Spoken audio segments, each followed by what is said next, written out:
It was a typical Friday night, and David, a young and handsome high school senior, the school's resident heartthrob, was hanging out with his longtime friend Sarah, a not-so-attractive, curvy nerd girl. They were nestled comfortably on his couch, the flickering light of the TV casting shadows across their faces. A bowl of popcorn sat to the left, while a game console blinked quietly to the right. The evening had been smooth sailing, but Sarah had a question that had been nibbling at her curiosity. The question, "Can we turn the TV off and talk for a minute?" Sarah asked, her voice a gentle nudge. David obliged, the room growing silent except for the distant hum of the refrigerator.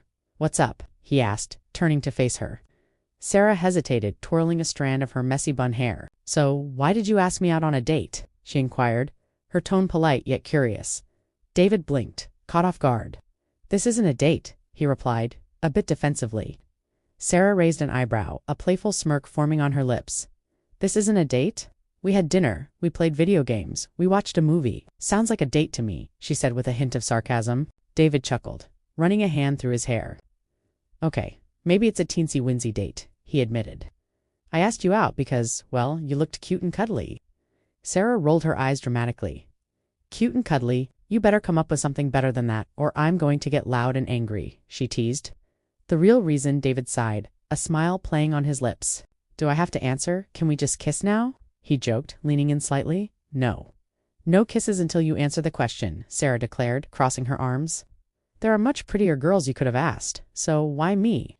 David paused, choosing his words carefully.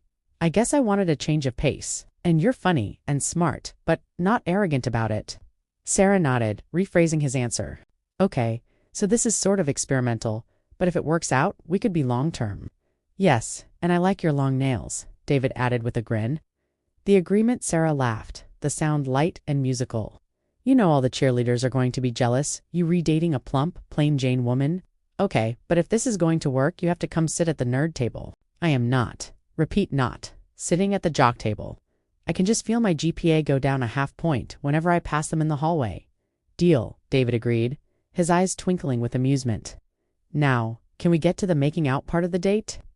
Sarah clapped her hands in delight.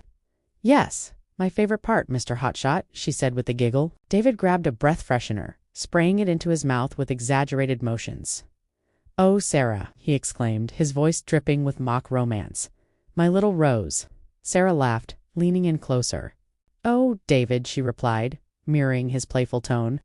"Come closer, ... hot ... lips." And with that, they leaned in, sharing a kiss that was both tender and filled with the promise of new beginnings.